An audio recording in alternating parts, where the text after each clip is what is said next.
hello everybody. Welcome, FMA discussion. This is episode 206, and tonight we have the pleasure of having the training group Boudoir in Canada. And you can see the fun and games have already started. So this is going to be an exciting session, I believe. I'm a huge fan of these guys and what they've been doing. I think these guys are a template to follow for seeking functionality, exploration of different systems, incorporating different systems, putting them all together, having like-minded people, and I think these guys have set the tone in this area.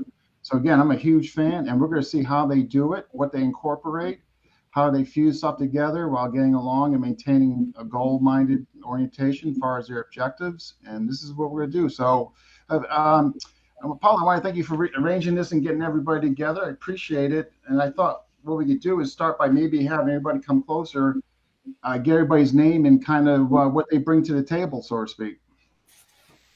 I think that's a great idea, Dean. First of all, thanks for having us, bro.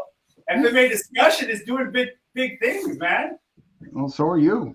So, yeah. By the way, no thanks to me about getting this set up. It's actually Guru Joe kind of spearheaded the whole thing. So Joe, with the pink accessory, is responsible for creating the group. Okay. So Joe, let's start with you, Joe. Guru Joe. So, tell us about like how you got a group and what you bring to what you bring as far as your background to the group. Sure. Background primarily at this point in time, pretty strong Balintawak, Garimot, and Pikiti in the lines of iCali and Pikiti Tirsa Tactical. Home base or starting foundational was Cali de Leones, as you and I spoke to before, and it's just been a journey. So I guess I'm one of the older guys, literally. Third oldest guys in here. Who's older than you? One without the hair, one with the hair. Yeah. So yeah, I'm the third oldest guy here. So yeah, that's basically what I bring. And I bring the food at times. All right. So who's next? We got Justin over here on the left. Hey, All right, let's hear it. my name's Justin. I'm a Lacon guru under Pikiti Tirsa Canada and Pikiti Tirsa Tactical Association. That's been the main focus of my Kali training since 2003. I started at Combat Arts under Tuan Tyler by lineage of Tuan Philip Chalenis. And that's where I've been since then. Really the only two arts that I've stuck to since then was Muay Thai and Kali as well. So it's always been at Combat Arts with Joey Dos Reyes. Shout out. Shout out, Joey. Yeah. And he loves balut. You try to get We got Sifu Mark Medeiros out back there. What's up? So as far as FMA, I'm training Boudoir training under Guru Joe, which is fantastic. And I train under Justin Dave as well as Renee and Tyler at Combat Arts. So I had the privilege of training with those guys, mainly Pikiti. I haven't really graded much. I just kind of been put the stick in hand and Sandbagging. Yeah, I started doing private lessons with Sifu Joy, and then started jumping into Kali classes, and then started just sparring and fighting, and been doing it since. But mainly, I'm a big Pikiti practitioner, and I dabbled in many things, and I just try to bring open minds to the group.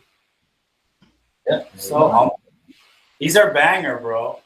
He's the banger. Yeah. He's one of the bangers, Yeah. man. Yeah. I have to say, yeah. All right.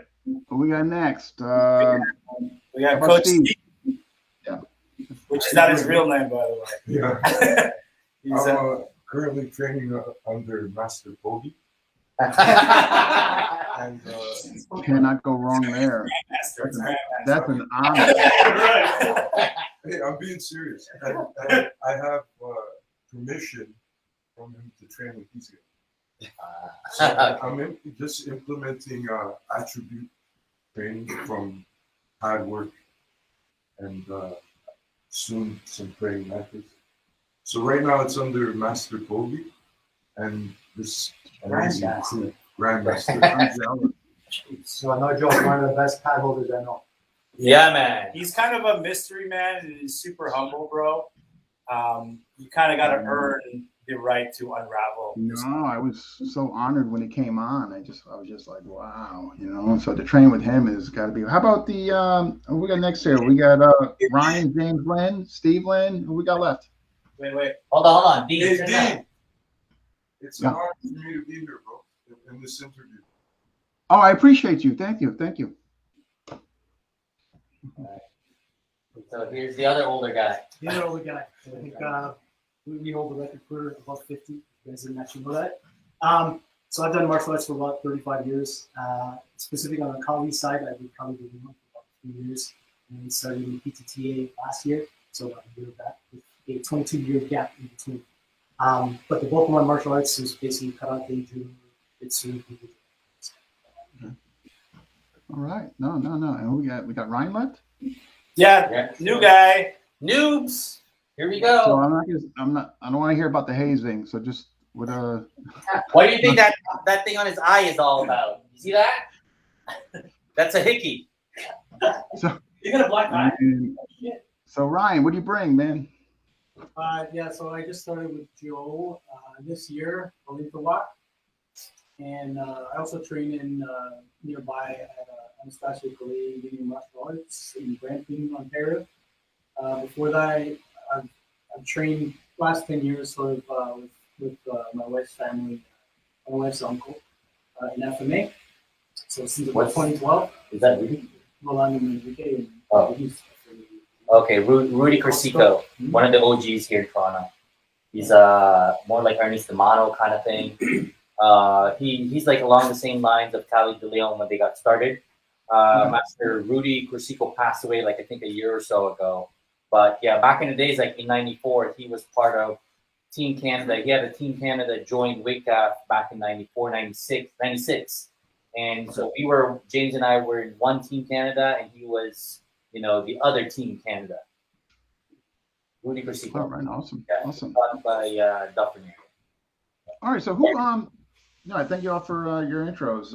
It sounds like you guys got a really broad range of systems of training and bring together. So how did Boudoir, where the name show? Who came up with the name and reason? Let's talk about it. Yo, Dean. So the name, first of all, I think all of their descriptions and how they describe themselves is completely inadequate. Completely. They're all just being super, super humble. You know how martial artists can be. Yeah. We're shy. We're shy. It's the TV. No, We're on TV. each of them bring something super special to the group, and together we have like a super unique chemistry. We're not blind to the fact that, man, I think nobody gets into a group dynamic and decide to associate with one another thinking it's going to fall apart. Well, we've heard these stories before, right? Like tight groups, it gets to a certain point, and then it falls apart. Egos clashing. Egos, yeah, when money starts getting involved. But ruling, Yeah, exactly. So like this isn't our first rodeo. And so we're gonna learn from our elders, and we're gonna learn from the mistakes that the people who have come before us have made, and we're gonna try our best not to let that happen. So I just wanted to make that known. The Boudoir started organically. We all were pulled into this orbit.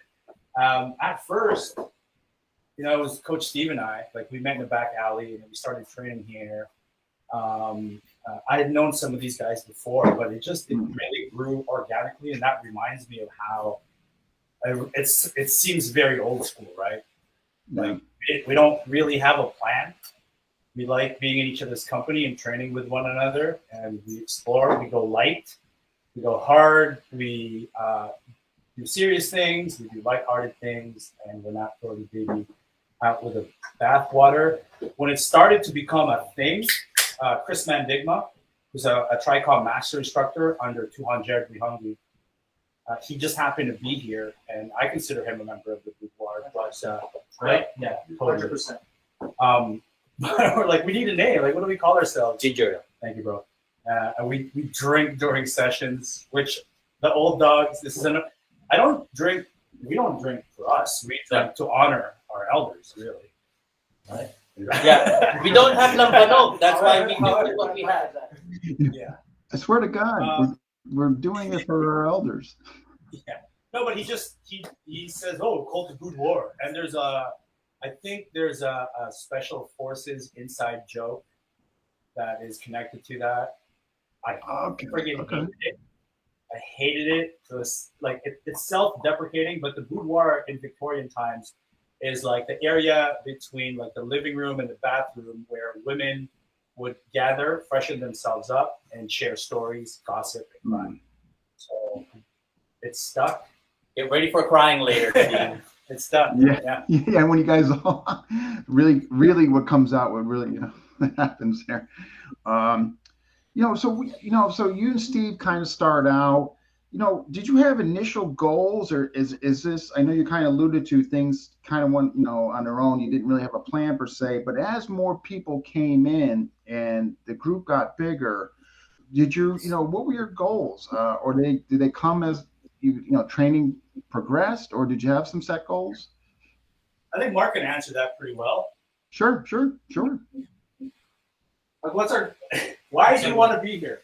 I just think that it's like a safe haven. It's a place where we come and we just are free to experiment.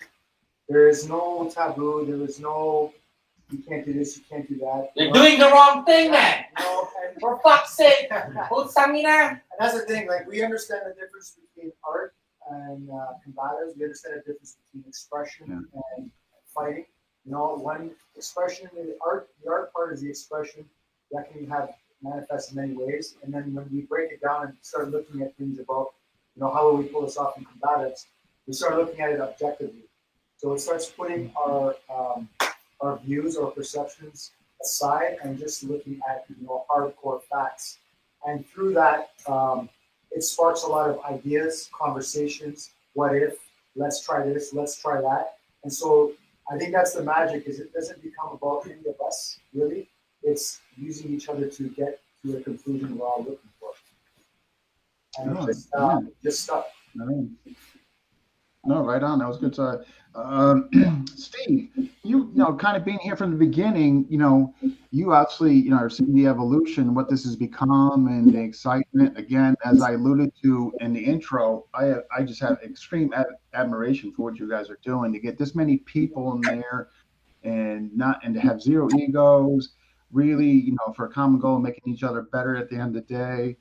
And all that. And I think it's extraordinary. And I think there's so many FMA cliques or groups that could actually learn from this and all that. So what say you as far as the, I guess, evolution of this?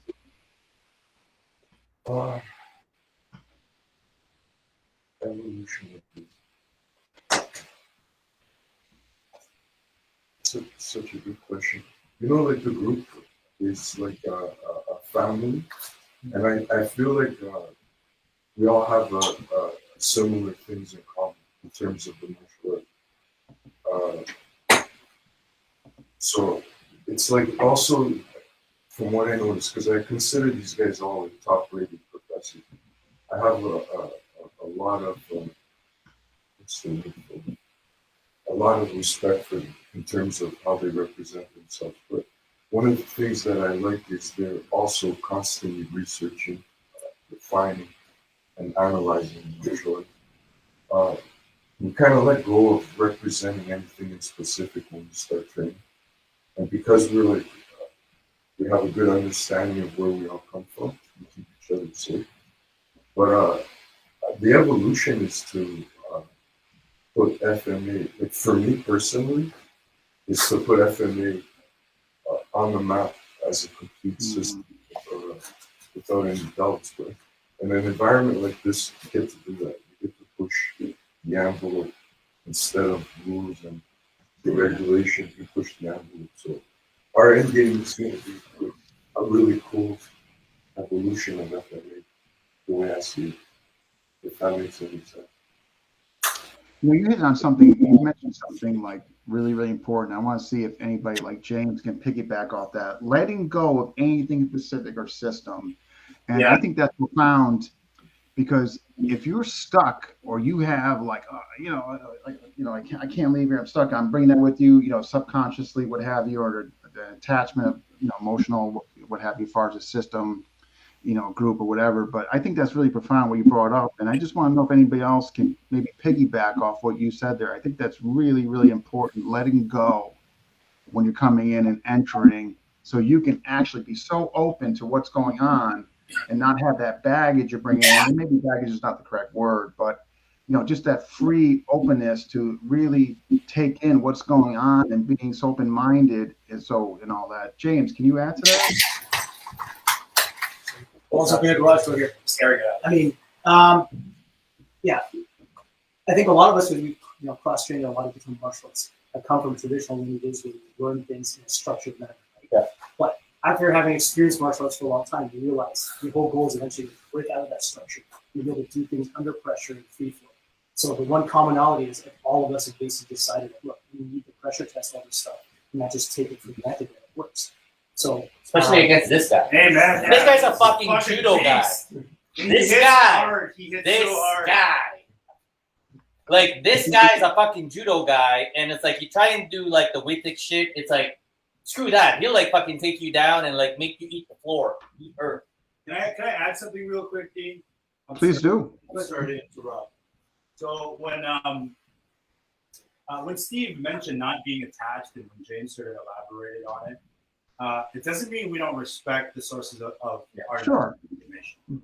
It has nothing to do with that. And I think for me personally, like, the greatest honor that you can like bestow upon an instructor when they give you knowledge is to try it out, to test it out, and to filter it against everything else. Yes. and I think that's I agree. No, I mean, again, I agree with everything you guys are doing. I just thought that was really profound what Steve mentioned there, because that's what makes where productivity occur, because you're not going in there, sheltered or closed mind. You're willing to be exposed to different things and see and all that. So and that's what I'm seeing coming out of this group. I for no minute whatsoever thought you guys were ever, disrespecting lineages or the past. I never ever got that. I don't think anybody else has, for that matter, too. That's watch you guys or seeing you guys. I think they all know that your intentions are pure and all that. Now, not that our intentions are not pure, but the thing is this. All right. I know you like the pink stuff, buddy. I do. I really do. Yeah. How'd you know? This is a tactical shit, man. So real. It's tactical, and right? It's tactical. You know that one of my tactics is actually to spray on like stripper cologne when I'm sparring somebody. Joe, careful, man. They don't call me sweetness for nothing, man. They don't call me. So, and it's not to disrespect systems or anything. It's actually sometimes, like, one thing I've noticed in the different systems is that I learned something, but it's like nobody taught me the context of how shit is supposed to be done. And that's why when we're here, we fucking try and do that shit and then try and see, like, okay, well, where does it work, right? Does it work in close quarter? Does it work when you have a bind up or anything like that? Then we really get to test stuff out, and we get to see, oh, okay, well, hold on, listen. You know what? What's that again? Yeah. One of those throws would work, right? Because we got in too close, and then it's like, yeah, you can't do your loot down. And by the way, Brian Rodriguez, yes, you can be Chicano and you can be part of this group, ese. All right, so nos vamos. Hey. All right. Like, shout out to Mandela Jason Jones. Hey, happy birthday! Happy birthday, Mandela Jones. Not sure if he's on, but Oh yeah, I saw that in my pop-ups. A bunch of birthdays. Actually, there were a bunch of people that had birthdays today. So what? Your next question for everybody watching, guys, stay tuned because we're gonna get off our asses and do some stuff. We demonstrate these things. We're gonna let Pete go through this process, but And project out. yeah, in case you guys are wondering, yeah, we're gonna move. Yeah, we'll be moving soon. Okay. Oh yeah. Folks said they're definitely going to be doing a lot of demonstrations and showing what they do here. Yeah. So what? Anything, Ryan and Justin? Anything you want to add as far as what's been talked about? yeah, I'll add one thing. So, like, the pressure testing is really important, I think, for all the reasons listed. But it also allows you to be more of your authentic self. Everyone's a little older here. They have a lot of years in martial arts, and you are stuck in a cage if you only do that one thing for years and years. And sometimes, I know when I was younger and I started karate, it was like, you'll have it when you need it. But if it's always practiced in the same environment with the same people, I don't know that I do have it when I need it. So it needs to be pressure tested to be ingrained and to be confident, for you to be confident in the skills that you practice where you gain that confidence. Yeah, no, absolutely. Justin, anything? Well, to be honest, the main reason why I first started coming here was mainly to find more sparring partners. He was fresh meat. I mean, it's cool because it's funny. I mean, we have our own little group to say, and then we would just start sparring, right? But we spent the better part of like 2 or 3 years going to different gyms, asking people, like trying to get people to spar or experiment or do something where they step out of their zone, right? And it's been fruitless for quite a while, right? Unless you go quite far, or there's no one really local. But then there's the odd people, but for the most part, no one does anything, right? So we're able to find this group here, and everyone here is willing to go, right? Which is I've seen it. Yeah. So I mean, it's nice because again, everyone brings their own kind of flavor in here, right? So it gives you a chance to learn, gives you a chance to experiment, right? But it gives you those hours of you put in those hours of work where you're sparring. And you find that. Definitely see you guys making each other better when you leave. I mean, as far as the sparring, it's tough, man. Like in my state, it's really tough. I mean, it's not so difficult to find training partners. The issue with me is finding training partners that even in gradual increments to get them to want to really, get down, so to speak. And, I'm guessing I'm not in the only one in that situation, as you just mentioned, But it's good because I mean, like this group alone, it opened up all these different doors where you would find people that you never even knew existed, right?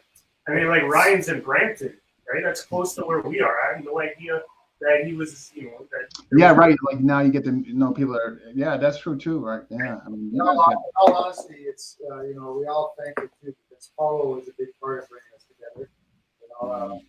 His reach and his professionalism and what he does. And the one thing I liked about Paulo is when I first met him, we all witnessed his evolution too, right? Together we're evolving. Because when I met Paulo, he was a documenter, and now Paulo's much more than that. And, we all making sure that we're doing our part. Each one of us be a strong link in the chain. Yeah, he's gotten better sparring. 100%. 100%. Just a little bit. And the other thing too that I think is so important is when we spar, we're not sparring to kill each other. And not only that, sometimes we go hard, but sometimes we go hard. Sometimes. The good thing is sometimes it's like we're not just sticking to one template.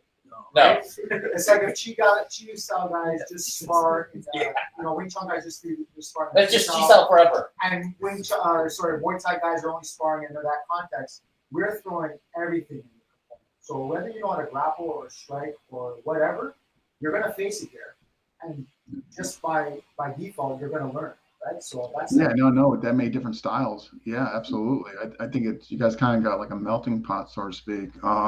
Can I add something to that, Dave? Can I add something to that, Dave? Lots of you guys. Please do. All right, brother. I travel the world as part of my passion for martial arts and tactical, and I'm fortunate because all of these world-class instructors open up themselves to me. They know coming into it, I'm not going to be their student.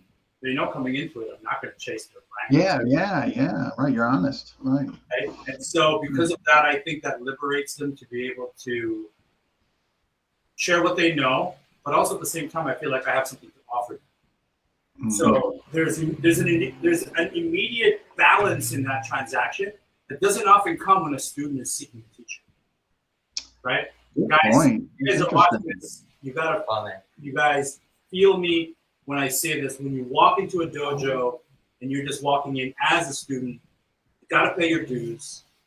Gotta suck up. You gotta suck up. You gotta Yeah. earn that friendship. And because I have something to offer by Transparency. Yeah. You're be transparent. I'm completely fortunate to have a career that allows me to travel the world and have all of these. No, absolutely. That's a good point. I never thought about that. Like you just said, like you're coming in there, like, I mean, it's pretty, like you're making yourself like, hey, look, and also they have a background of you, I'm assuming, but still though, you're being completely transparent, Yeah, and they appreciate that. I'm not gonna do what your students do, but I think I have something to offer. And I'm like, hey, I think I gained the trust of the community to be able to not represent. I don't represent. Yeah. I don't represent. Present it again. I represent the knowledge and wisdom of that instructor. But all that shit is worthless without these guys. Because these guys are the ones who allow me to alchemize wisdom into skill. These are the guys that I go, yo, I just came back from this seminar, I learned this thing.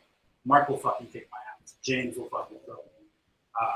Guru Joe will be like, oh, if we do it like this and wear panties. You know what I mean? True. So if Mark and Justin say that I've gotten better at sparring, I take very little credit when it comes to that. Yeah, you have though. I've seen it in the last year, man. I've seen you hang your leg when that guy was trying to break your kneecap open. I mean, your perception of reaction. That's Coach Steve Dinamo developing timing attributes. Yep, absolutely. You know what I mean? That's I've seen it. I've noticed it. Yeah. When I don't get out of it.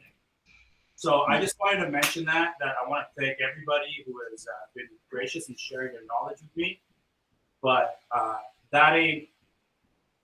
there's nothing in it for me until I get to the Boudoir, until these guys. Until I get back home to the Boudoir. Yeah, I just got home from the Minnesota Martial Arts Academy. I know, you've been all over, man. Yeah. And I can't wait, to share it with these guys, and they can go, oh, I think. I'm trying to sneak over the border and Come down. hey, I'm here. But Joe's got to dress up for me though, man. That's what I wanted. Dress up for me. So, when you guys, we kind of touched on it already, and again, folks are just jumping in. Please tell us where you're watching from. Hit that like button. If you are coming in late, folks, these guys are definitely going to be doing and showing stuff what they do in here and all that. So just hang tight. Where did you embrace? Clan. Oh, that's Eric O'Brien, man. You can't be stepping on our toes on that. How do you embrace the art and the function when testing something? In other words, you guys are bringing in different things, different backgrounds. You obviously have to be open, without maybe being overcritical and all that. So how do you go about when your guys are testing something and all your lenses are kind of looking at it? How's that go about with you guys? Is the question, how do we honor the art when we're pressure testing? Maybe we should demonstrate something, try and test something out. Yeah. Hey, You guys want to? You guys got? I'll go to watch him first. All right. You want to grab mid, Steve and Mark? Okay, so Dean, I want to make sure I understand the question, brother. Sure. Is the question how, can you repeat the question? Can you repeat the No. It was a little long-winded on my part. In other words, you guys embrace so many arts and so many different arts are coming in. When you guys actually bring something in and you want to test it as a functional aspect of it, how do you guys collectively go about it without necessarily being overcritical, but at the same time adhering to combative truth? I'll express my opinion. I'm not speaking Sure. for everybody. Sorry about that, guys. I think people are too hung up on combative truth. I think people are resting on the laurels of past glories. That's a whole nother. We're talking about Khaleesi the Street Sumo.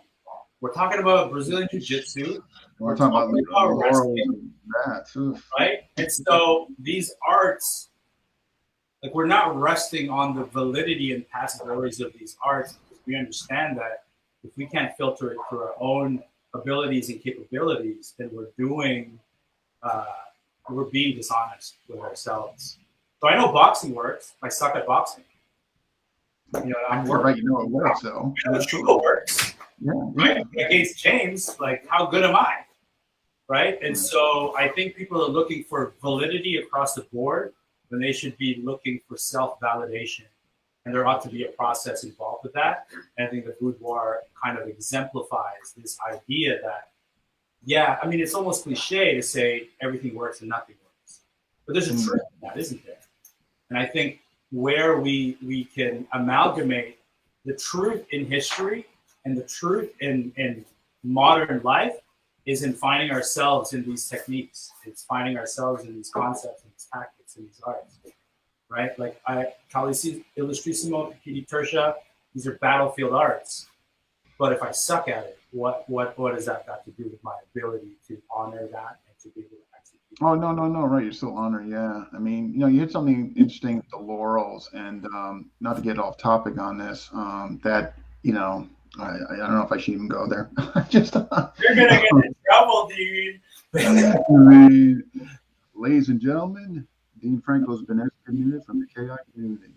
So Hubud is a big part of our training methodology, and Mark knows Sifu Mark and Coach Steve work on Hubud. So yeah, whatever you guys wanted, like make an example of what I asked, sure. if you would mind, we're just gonna go and Sure. I'm really used to like presenting in this way, but you mentor.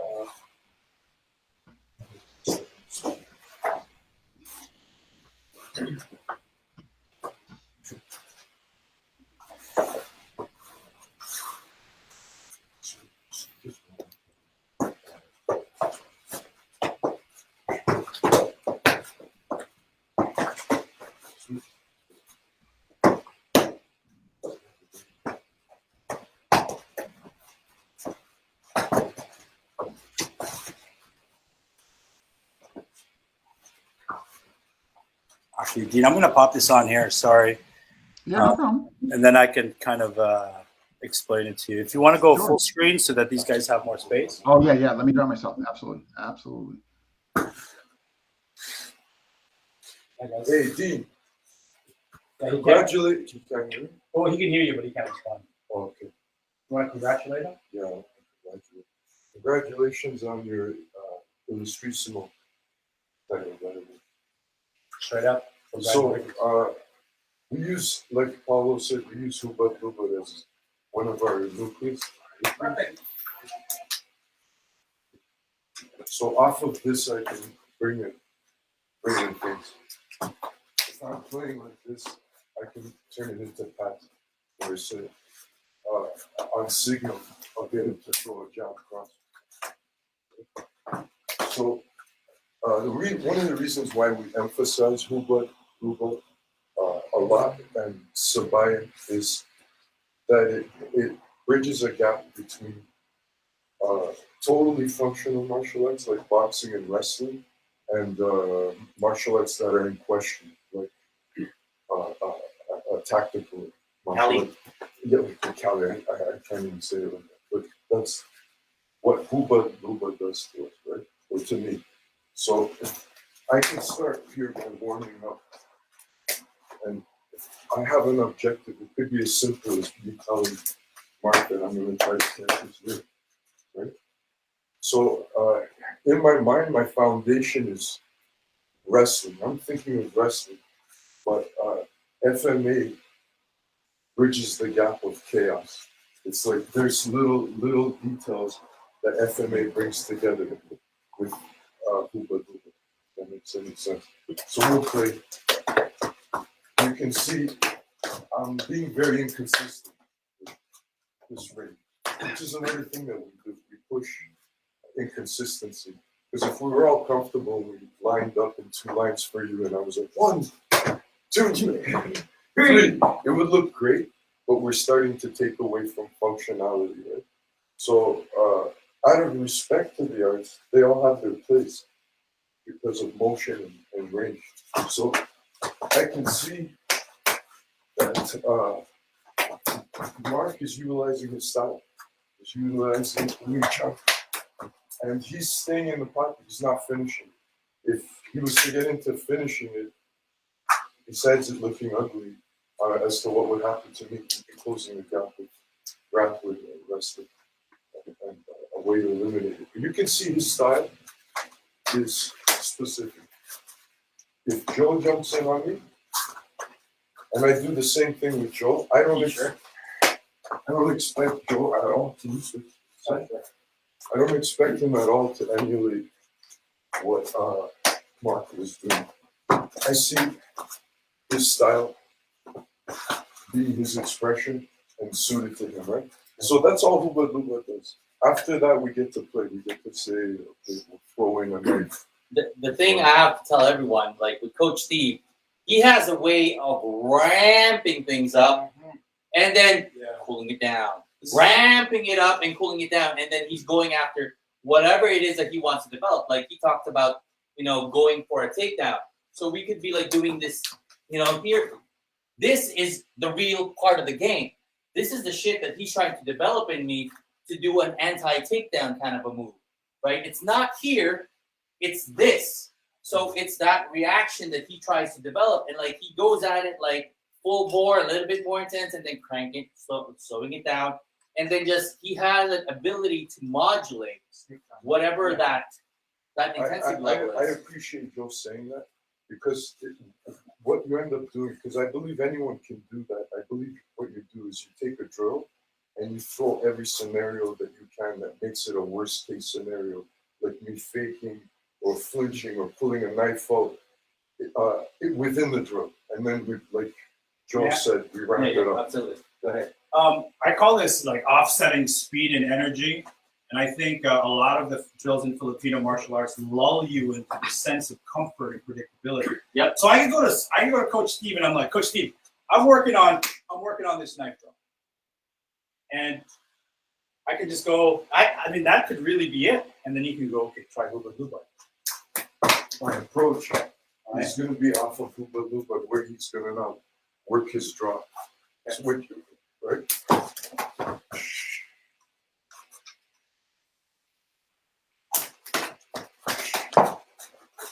Right? So, and this James can go, how do I pull off Sotogari, for example, off Huba Luba?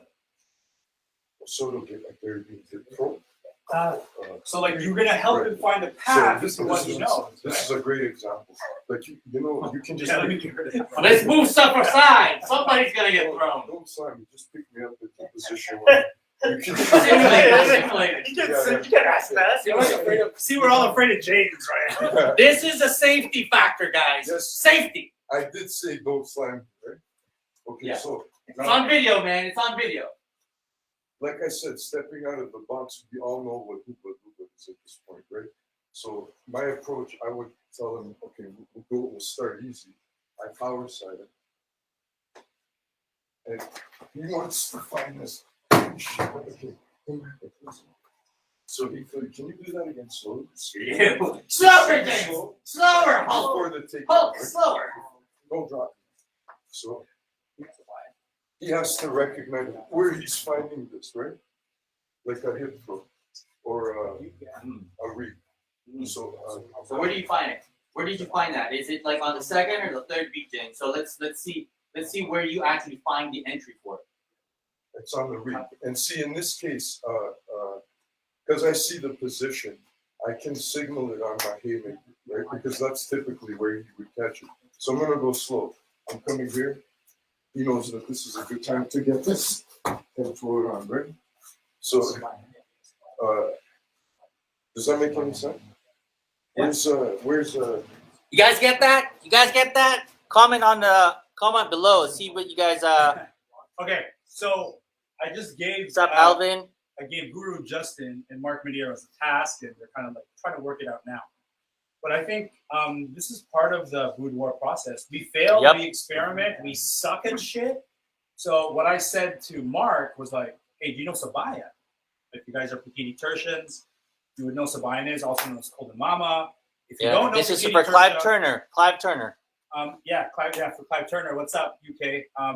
But you know, I was able to do Sabayan with Coach Greg Nelson. He doesn't know Sabayan, he knows Sombrada. So, for example, Mark has a CSW, combat submission wrestling, some jiu-jitsu, Japanese and Brazilian. So I was like, look, let's see if you can get a 2-on-1 Russian tie off Sabayan. Justin knows Sabayan. Mark kind of knows Sabayan, but Mark's really good at getting these 2-on-1s, these Russian ties. But he's got a knife in his hand. So anyway, this is the process. We'll see. We'll see what it shows. We'll see. If they fail, they fail. If they are Full disclosure, I don't know any of the names of any drills that I do. He just does it. Just say, show me it. Okay, I know it or I don't. So maybe show us Sabayan. So yeah, let's go. So first one, right? You go on the guys, you go for the thrust. So same time we're doing this. Okay, right? We're that one. We're gonna come back with the gas, boom, and then I come back with this number 1 thrust, and you're gonna, in this case, carry that one. And then you 1, 2, and 3 count. 1, 2, and 3 times. 1, 2, 3. 1, 2, 3. There you go. Okay, so we'll work with that. Okay. Good. 1, 2. Good. Work with that. 1, 2. 3. Get that carry on it. 1, 2, 3. There's a Russian tie right there. All right, let's do that again. From this side, from this side, from this side. We're just free flowing. No, let's stick to it. So Okay, so we go there, 2, so to the beat. This one, and at the same time, Sabayan. Remember, Sabayan means same time. Same time to the eyes and here. Yes, 2 and 3. 1, 2, 3. Hit that number 1 down. Okay. 1, 2. You should go and Saksak too. Yeah, there you go. Okay, there you go. Okay, so let's work with it this way. So to the eyes, and there you go, there. 1, 2. You get that contrada on the cut. Slash and tie. 1, 2. See, here's your foot stuck there. To the eyes same time. 1, 2. There you go. 1, 2.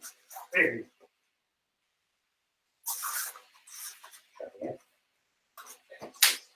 So everything here is being honest, right? Like, I mean, I know you've seen instructors where it's like, oh yeah, they're doing this technique, they're doing this technique. Okay. But then they themselves get cut, but they don't acknowledge it. So shit like this is kind of like, okay, well, Okay, go. you got boom. There you go. Ooh.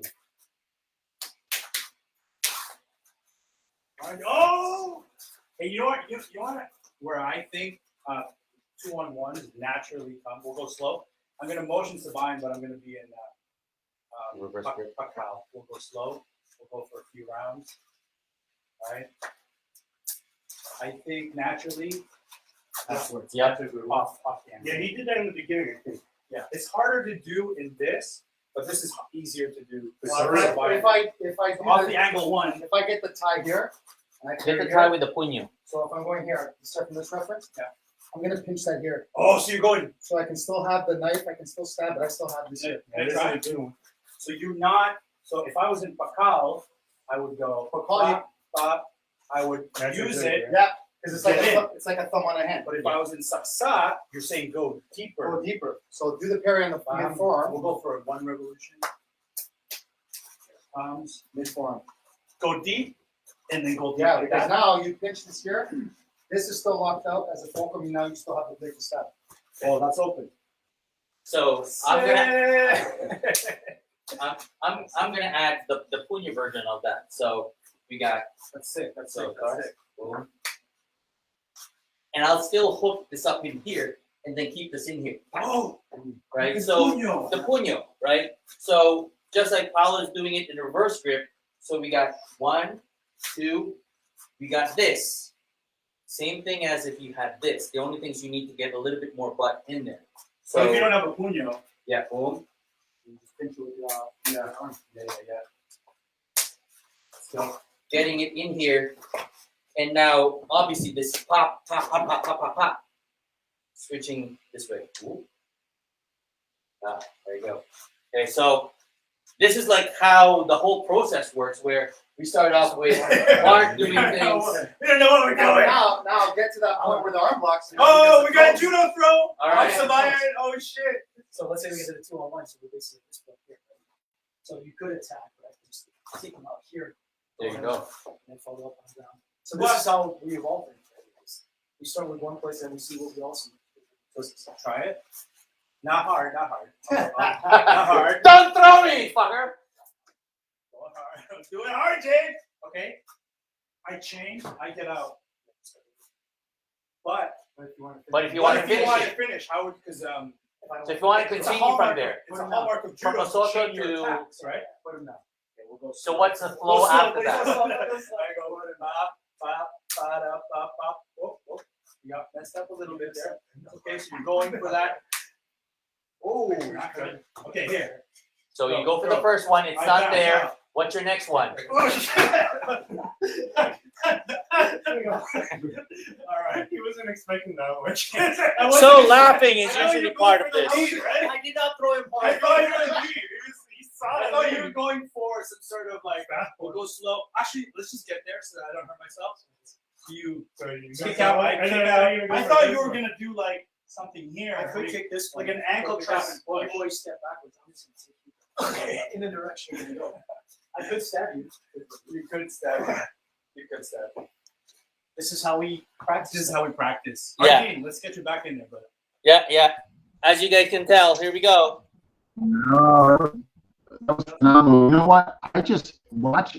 All of it was phenomenal. I just think the way what you guys each brought and how you put your individual perspective and all that. I thought that was absolutely one of the best group things I've ever seen done. I just think that was absolutely fantastic. Steve is basically wants me to explore Hoobit Loobit again. I'm going to be honest with you. After seeing the variations and what he incorporates, it actually wants me to make me revisit stuff that I learned in my the VUNAC lineage days, and all that. So Steve, salute. Uba Luba, Sabayan, these are all catalysts for exploration. Yeah. It's not the end of the journey, bro. I No. mean, friggin' Mark is getting into the tactical executive protection, and professional security world. And it's like, what can we learn from Hubad that can lend itself to weapon retention concepts, And drawing, sure. to disengagement? And then he's got his wrestling to rely on if disengagement isn't an option, and you have to stay connected. Yeah. So, guys, this is like, that was fun, man. I almost just wanted No, to that was All well right, done. let's go. Like, but really, this is the process. You know, I'm glad the community got to see a little bit of. No, I thought that that was really well done. Just I just want to say something. sure. I don't practice Sabayan often. If I've been practicing on a regular, it'll stick with me. If not, but that's the beauty here. Like, it's okay.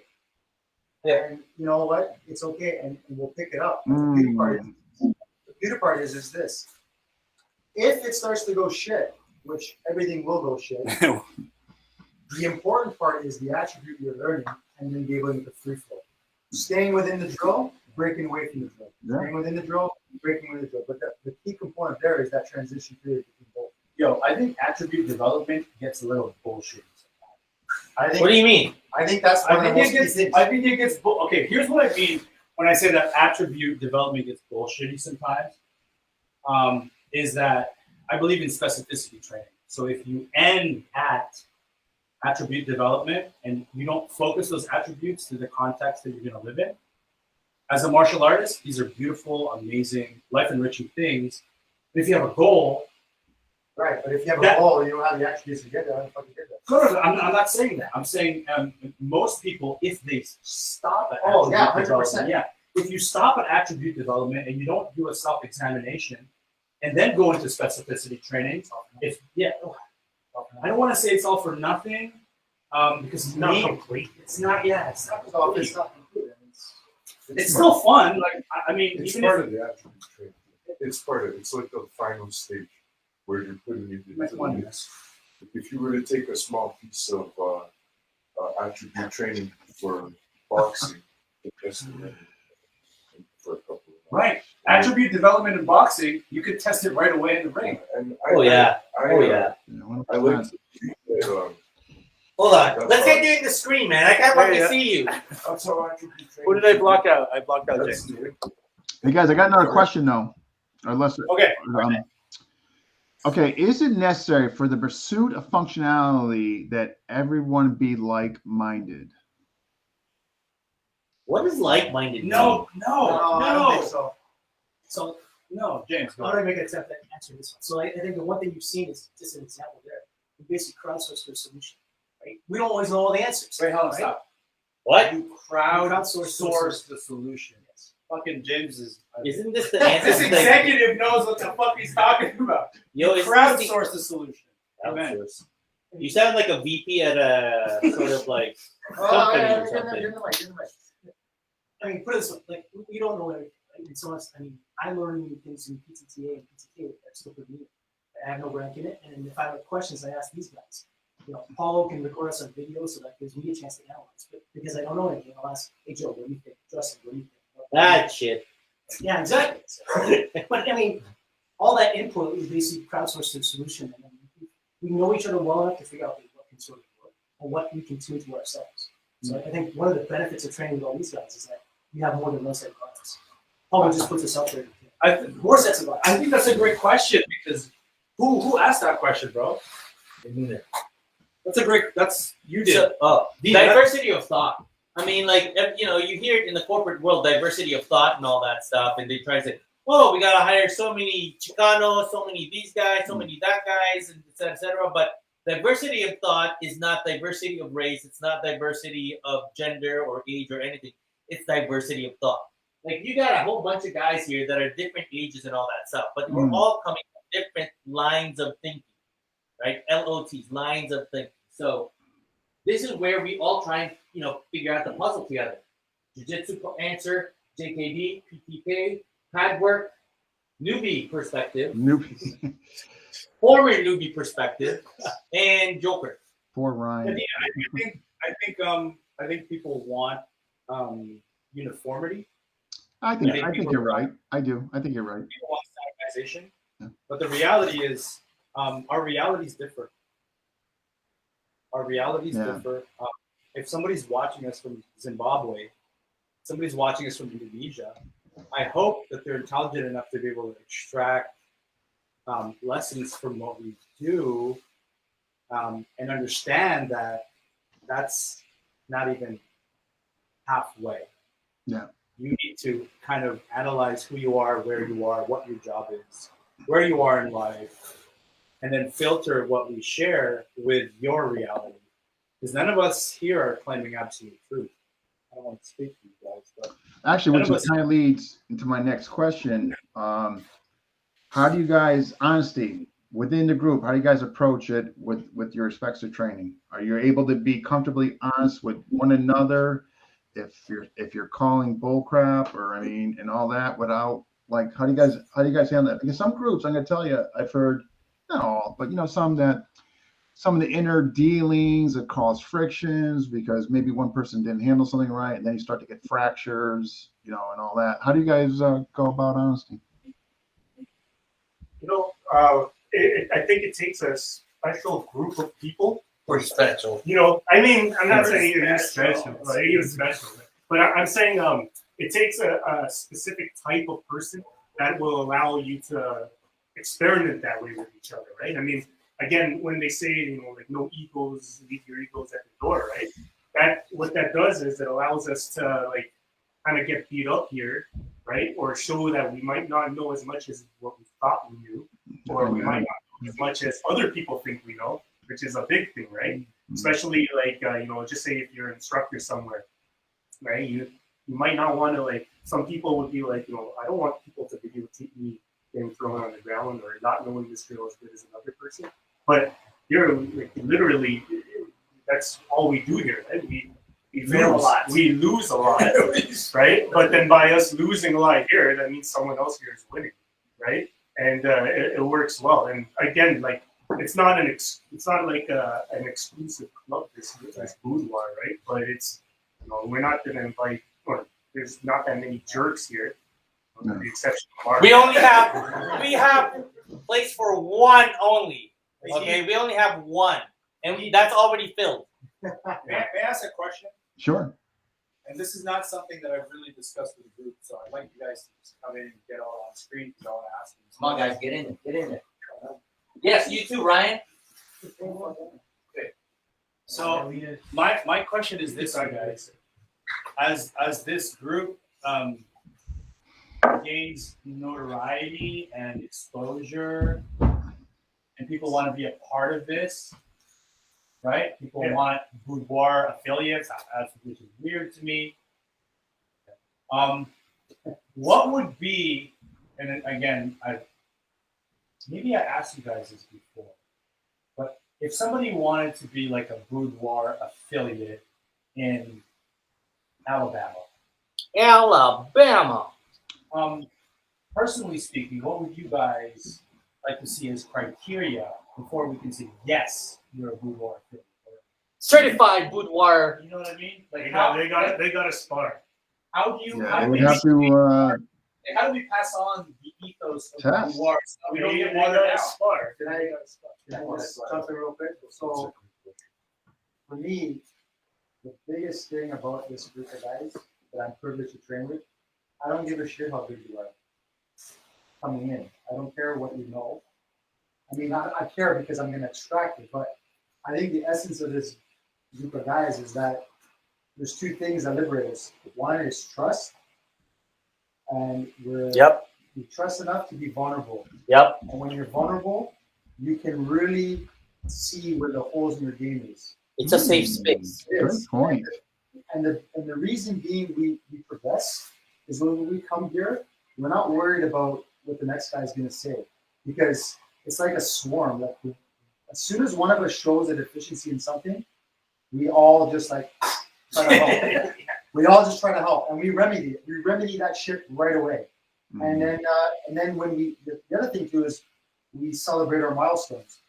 So I mean, I watched James' stick work just go through the roof. Yeah. You know, He's a double stick champ in a local tournament. Everybody here we're working towards our martial skill and not our own thrills. You know what I mean? We're vulnerable. We trust each other, and when you have those kind of things in any business or in any kind of thing, anytime you have a group of people, to trust them that they have my best intentions. So they have the best intentions for my growth, and vice versa. You cannot not be successful in growth. I think that's the first thing. They have to show, if anybody wants to be part of Boudoir, for me, in my opinion, don't show me what you're good at. Show me what you're struggling and trying to get better at. Yeah. You want? Can I give a hug? James, James got something to say. Come here.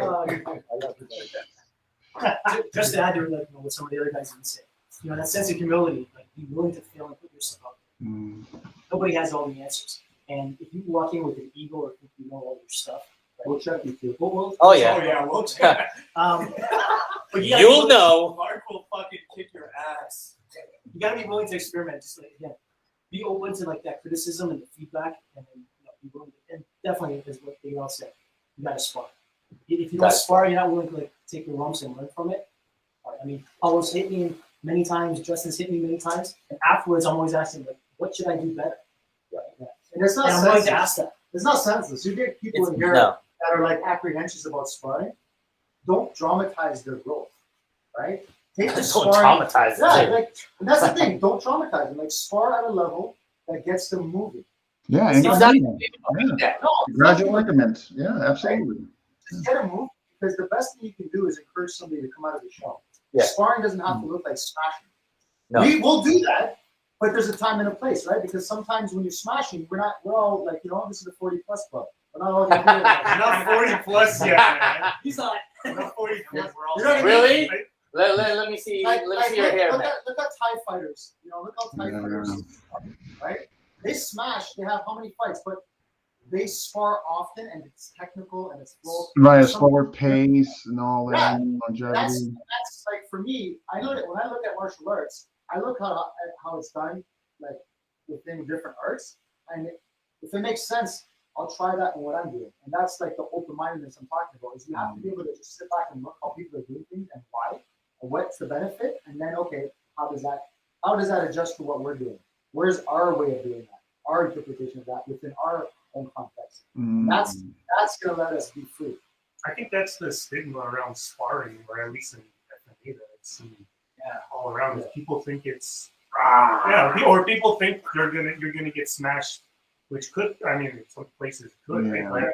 Vice versa. Some people spar and say they're fighting, and they're not. It's not. Yeah, that's a great point. Like you'll see, I'm not going to say the system, but like they'll think. I think if Which you do one? something Which one?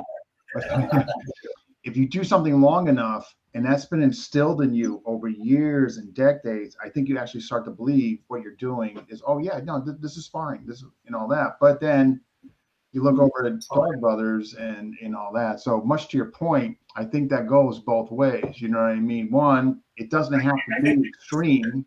Two, some that actually think they're stick sparring, using the module stick sparring, are actually doing anything but clicking sticks. So I think like the main goal is just to spar enough so then you're comfortable with it. Like you don't need comfortable under a mask, bro. That was the biggest thing for me. Yeah, I was like, shit, I feel like I'm gonna you wear the mask. That's one kind of barrier you gotta kind of surpass, right? And then you spar in a place like this where you have no rooms, then that's another barrier, right? So I mean, whatever hurdles you see in front of you, right? But really, if anything, just spar enough so you become comfortable with it. So then when you're sparring with someone, it becomes no deal. It's easy. Yeah, and that's the thing. That's the liberation, because no matter what the curriculum says you should know, if you know you own techniques when you spar, you're able to get them out. You can trust and rely that it's there. When you don't know that it's there, that is when you will fall under pressure, because you don't know. It's not improved yet. I think with FMA drills, right? Because there's so many Drills.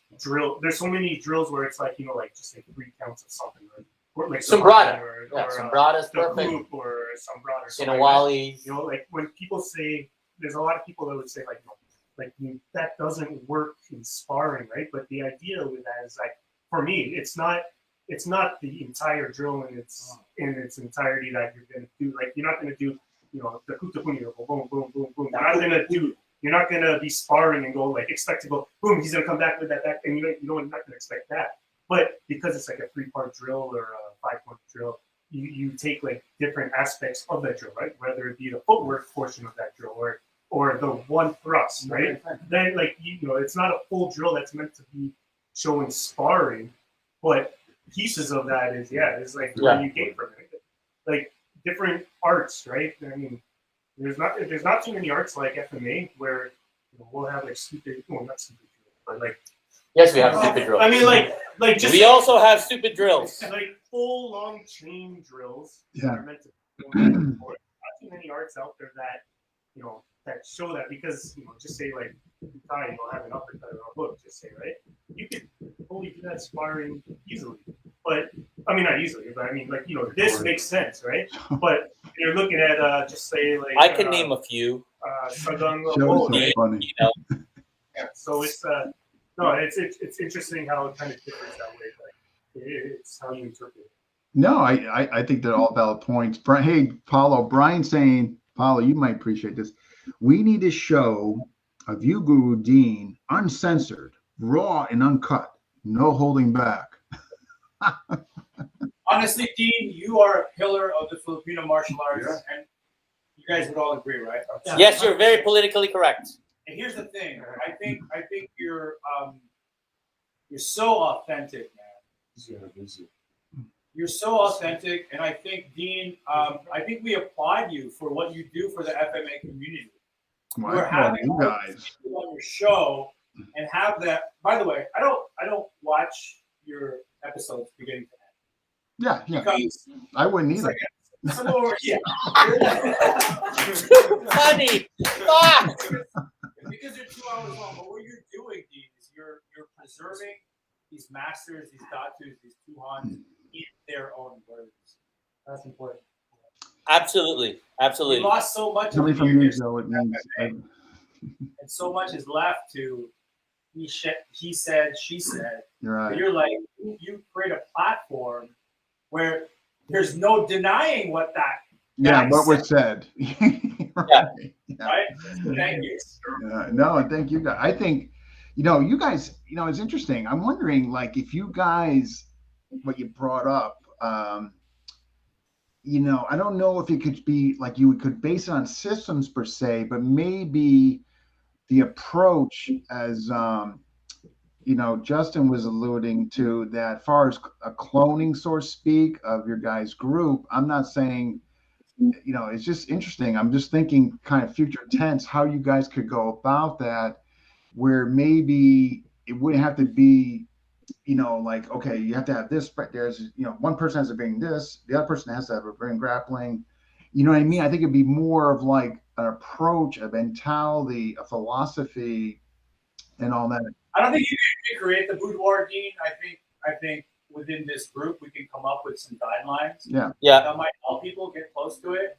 But the boudoir is special, but it's also, I can say it and apologize, it's not unique. No. It's been done many No, there's been training groups, but I think the camaraderie among you guys and how many you have and what you're bringing, I think is particularly special, honestly. Yeah, I would agree. 100%. I haven't experienced something like this. Me and Justin come from the same tribe. We come from combat, and the culture there is amazing. And I've traveled, not as much as Paulo, but I've traveled around. I've been to other clubs, and it's not something you find that easily or in that depth. But what I have here with these guys is it's fantastic. It's something. I won't forget it. It's a privilege. Whatever happens. Special. Oh, 100%. The amount that we all learn here in a short special. amount of time and what we're doing is great. And it's not something to be replicated. You shouldn't replicate it. Don't look to replicate it. Just look to take the essence of what we're doing and make your own. Did you see Well said. I was actually going to say, can we hear something from the freshest meat in the place? Because he's the freshest meat around here. No. Actually, my next question was actually, and he should could get it it'd be good for him to answer is, how does one get in this prestigious group? If I were to relocate in Toronto and I come swapping by, how could I get in a group? So Ryan, how'd you get in, or how can future people get in, if they want it, or whatever? Invitation. I didn't know it was coming, and it was like, let's go. Let's test some of this stuff. I'm like, yep, let's go. Just so you know, Ryan is a student of mine in Balintawak. He's like 4 months into Balintawak right now. So under Bobby Tabuada. So Ryan, are you okay? I mean, everything okay still? Or, just kidding. It's okay so far. Hey, I didn't know what to expect. I didn't know what to expect from Ryan. Yeah. And when he came out and just started working with him, it's like, oh shit, he's got skills. Let's play. And it became fun. And that's it. And that's it. It's like when you come here, it's like dogs sniffing each other. Like, what do you got? Who are you? What do you got? Who are you? But with good intention, right? With good intention. I think how you get rejected from the boudoir is if you're an asshole, if you're a douchebag. Yeah, you we can can hide it. sure You try to mask it, but we can sniff it out, man. No, you guys would see it a mile away. You would definitely see somebody with not good intentions or ego, or somebody that wouldn't compliment you guys. You guys would see. It's about what can you bring to the group. Yeah, not over you. So Ryan today brought to the group. Look over there by the stairs, right there, a case of beer. So, hey, wow. Oh, I got another question though. What does GM Pogi think about? Not just his net. I mean, what does he think about what you guys are doing? So, Paulo, what is GM Pogi? What does he think about what you guys are doing? Yeah, Dean, we've interviewed together, and I think you interviewed GM Pogi too. You already know I don't speak on his behalf, so. Oh, so we're gonna. I mean, do you think God. You might come down, but may I offer another physical session? I think we've been sitting down. Yeah, No. Do something. Yeah, show whatever you want to show. Sure. So I have a problem. Guru Joe, can you pick up that stick for a second? Sure. Come on over here. Oh, okay. I have a problem. When you feed me an angle one super slow, we see this a lot in FMA, where we have a roof block and we got a stick grab. Mm. I mean, practically in every FMA system, we have this. And if we just do it like this, I can get the sense that I'm really, really good at it. Oh yeah, you're really good, man. So now, as part of a boudoir process, I might go to the guys and I go, listen, I don't think it's that easy. So we're going to go full screen here for a second. I'm going to get maybe Justin. All right, I'll drop. Okay. All right. There you go, Justin. Okay, let me get this mic out. All right. Okay, you guys got that? How about we do it like this? So Okay. Okay, so what's gonna happen is I'll feed my number ones. Sir, what I want you to do, we'll be going like this. We'll be doing a line drill. Okay. So what's gonna happen here is I'm gonna be pushing you this way. Yes, sir. Okay. So I want to get room. Yeah. You're gonna push me forward. Oh yeah, we got room. Okay.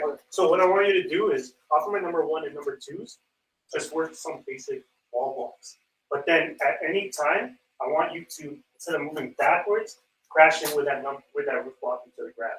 Okay. But I'm not going to be giving you my hand. I won't be going and then doing that. I'm gonna be going regular speed, right? And I'm gonna go proper movement, meaning I'm not gonna be giving my wide hand like this. So it might be tight. So you might not even get my hand on my wrist. You might get this. Okay? So this means you're gonna do this. Just don't get in the head because I'm gonna hit you. Yeah. Right? I'm just pushing you back. Before you get to the back there, your goal is to get one crash attempt at least. Okay. Okay? So let's try that. Okay. So, okay, I want to make sure I'm doing 4 walls, and then at some point I'm going to crash in and try to grab it. Yes. Okay. Before you get there. Before I get there. Okay. Yeah. Okay. So that's your parameter. Okay. Okay. All right. And I'll change my timing from time to time. Okay.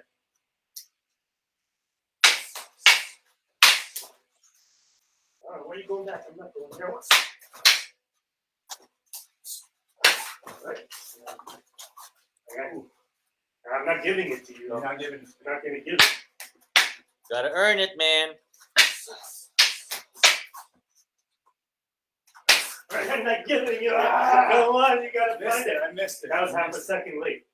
Okay? That's I want you to look at this though. Don't look at this crap. This is all fake. Okay? Look at this, meaning I go like this. That means I'm ready to do it, right? Move with the body, right? Because if you look at this, you're a second late. And I'm stuck with this. Yeah. Well, staying in range forward. and going linear. That's it. You're putting me behind the 8 ball. Of course. Punch. Come on, let's go. Ah! You can do it.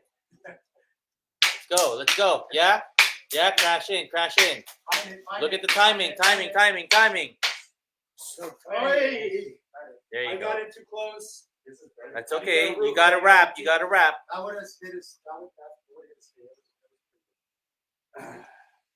Molten ice. I'm gonna go broken shots.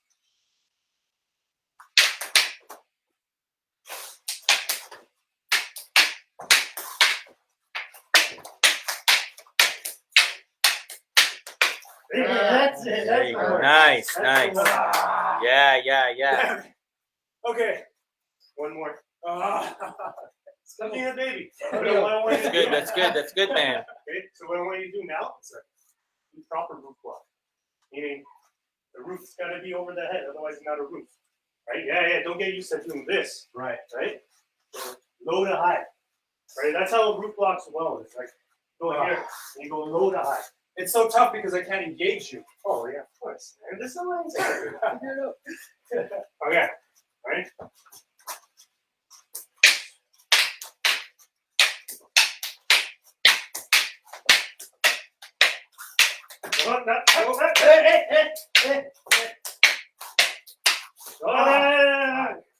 That's good timing though. It's good timing, but not the roof. Not the roof. This is tough. Okay, so this is how we're gonna do it, just to make it achievable. Okay. Yes, sir. Okay, so it's gonna be like this. I'm gonna be a metronome. 1, 2, 1, 2. Wall block, wall block, wall block. Before you get to this halfway point, okay, hit the crashing there. Okay. Okay? Yes, sir. So now let's know my timing. Metronome. I'm not changing my timing. Metronome. Oh, missed. But that's a good timing, though. Good timing, but I missed. Do it on my number 1. Sir. Okay?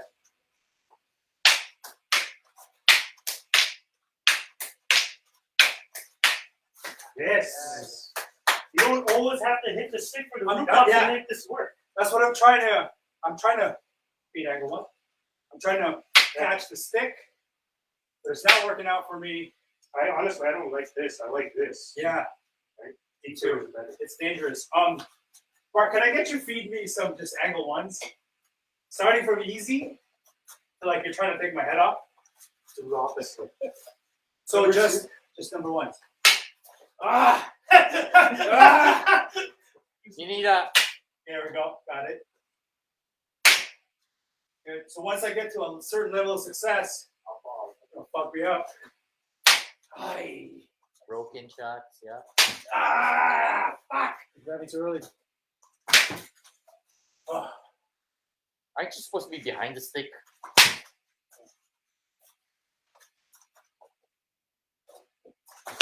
Nice. Thank you. Easier when you step in. It's easier when you Yeah, step in. see, what I was noticing was you were here, and the farthest one was here. Build that distance, right? Like, it's the key, right? Crash. Yeah. Right? But it also doesn't help that we only get to strike you anyway. It's You good should strike for us. Ryan. All right, let's All right, Ryan. Ryan? You're in, man. Yeah. So this is not hazing, not at all. I mean, we all know that here at the Boudoir, you basically get to try things out. Because Ryan, prior to the Boudoir, who were you sparring with? Was it same style of FMA or different styles of FMA you were sparring with? Not much sparring at all. Mostly just training. See? So it's a lot of like very structured drill type. My turn, your turn, my turn, your turn. So this time around, we basically get, Ryan gets a chance to kind of like play things around and all that stuff. Virgil, how do I put myself in even more of a deeper deficit? A deeper deficit, like one leg deficit. I don't know. You guys know what I'm talking about? Because if I'm here and my root block's here, You know what? I'm the newbie, so I shouldn't be saying anything, but just What? But like what we were talking about Balito Mark before, okay? Mm-hmm. Part of the problem here is we're doing a Pikiti sort of framing. yeah. But why be far? Oh shit! Okay, So if all we're doing is this, that's high-low center. that's gonna I know change he's gonna my do root. 1 and 2. Yeah. So it's a safe place for me to practice my lateral movement and Sure. lateral center. So of course, I'm only gonna do this and I'm only gonna do this. Yeah. So why not be close? Sure. I mean, I'm Because open it's to a that. safe. Let's try it out. The thing is though, when we're Different sparring, range. Yeah. when we're sparring, this is the angle. Sure. That slow. But if I crash, now I'm close, which is what I don't want to fuck up. Oh, so he wants to crash, oh, okay. and your job is not to stay on like that long range. He's closing the gap, and you still got to wrap. But then you know what? If the root block's not the answer for that, the root block's not the answer for that. I'm not going to force But my it could- answer into a range. But it could be. But let's test it. All right. Let's test You it. should put on a mask. Yeah, put a mask on because he's gonna put a mask and gloves on, Just in right? case I go through So, just so you guys know, this is all part of the craziness here at the Boudoir. I mean, we're like, well, what about this? What about that? And it's like, okay, well, this system does this system does that. They live here, they live there. It's like, okay, but at some point in time, they're going to have to, play with each other, right? So let's see how they get into the sandbox and start playing in the sandbox together. And then kind of like, see how it works out. And this is part of exploration. Would you say? So am I going to force the root block in a range? Yeah, you feed me one. I can say, I know you're gonna do this. I know you're gonna do this. I know you're gonna do this, and I know it's here, and I'm safe. Oh, I'm so it's still a root block. Yeah, it's But number 8. It's going to be modified somehow based on the range that we're in. Got it. All right. So hold on. Who's offense? Who's defense? I'll be off. He's feeding. Okay. All right. Here we go. All right. Let's see how it turns out. Oh, fucking Balito walk, man. Gee, Bobby, man. What the hell, bro? Yo, GM Bobby, salamat po. My apologies in the future, in case like it doesn't meet your standards. I'm a newbie. Please don't kick me out. Oh, that's that roof block changes. Let me see if I can. And then I can do all sorts of shit, right? Or you can go roof block the right yourself and start punching with the fist. Yeah, okay. Yeah, boy. Yeah, I'm sorry, brothers. That's right. Yeah, that's good. Down. Fuck it. Move. Gotta move. There you go. For those of you that are not that much well versed in Balintawak, that's part of the shadow fighting form. The first two strikes That being was down, fucking awesome. right? Being down from shadow fighting form. So Ryan here is basically trying to, exercise the down move, and then seeing how that would work against a crashing roof block coming from a different system. Yeah, the roof block changes when you're that close. How would you say it changes, Paulo? So if we were just fighting, and then all of a sudden fake fighting goes super slow, we're just fighting, and then we find ourselves in a range where we're here, you still throw your angle one, so I don't need to go roof all the way to the top. If we're close, I just got to put up a barrier and get my underhook. So that basically you end up with an underhook, It's but barely a roof. It's Yeah. barely a roof. Sorry, that was an overhook. My bad. Yeah. overhook, yeah. It's barely a roof block because roof block, as Justin said, from distance, I gotta get it over my head. But if we're at this distance, I could jam his hand and go overhook right away. Puño. Yeah. So the same initial motions, completely different. But you know what the cool thing is like that's not going to be something you necessarily think about doing. It's just It's gonna happen. Yeah. it's going to happen Yeah, by it's him gonna just happen. stepping in. You just need to recognize when the contact happens. And this is how we would train it here at the Boudoir, meaning now you have a guy like Ryan trying to close the gap in on Paulo, and Paulo doing the same move to see if that square peg fits this round hole, right? And this is kind of like, well, no, it doesn't become a square peg. It becomes more of a, I don't know, an octagon, like a more. I think right and wrong is contextual. Yes. You know what I mean? Navy SEAL, former Navy SEAL Kenny Bigby said, Kenny Bigby Jr., look him up. He's like, don't seek to be right, seek to be relevant.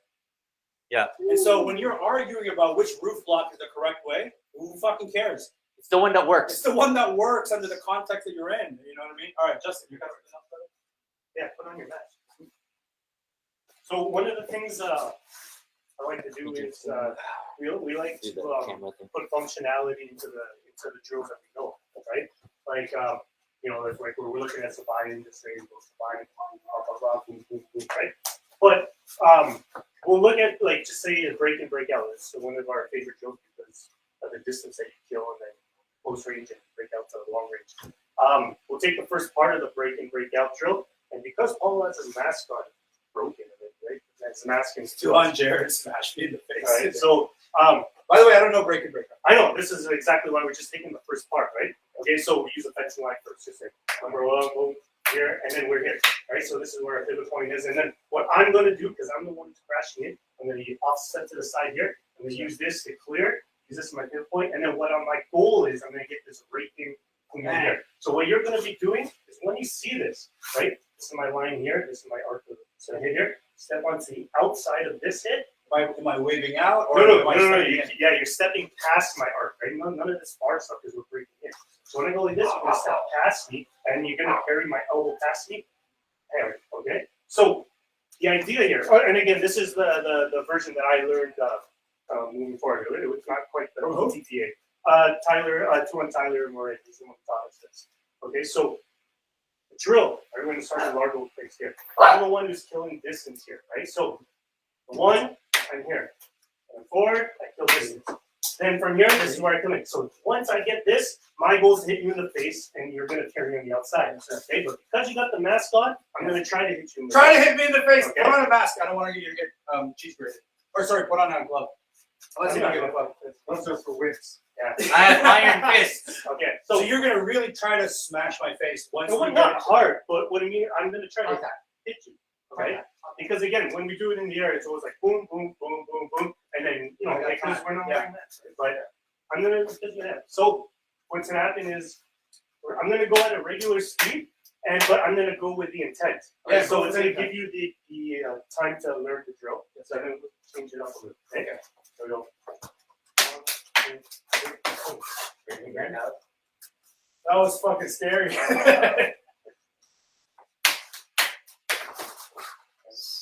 One more time. One more time.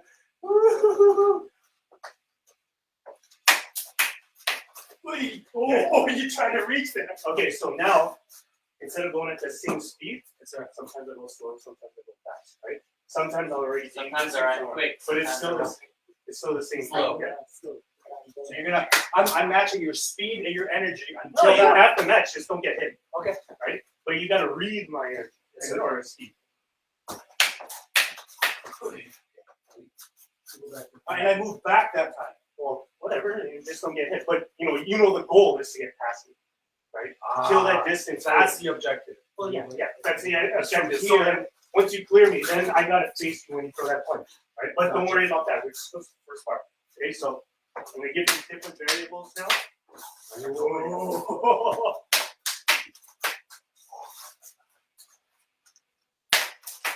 Okay. Oh shit.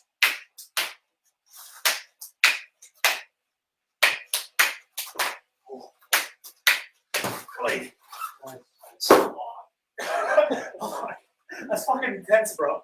That's fucking intense. You don't allow me to get comfortable in the drill, even though it's so simple. Yeah, because you're looking at my face, aren't you? Yeah. Yeah, don't look at my face.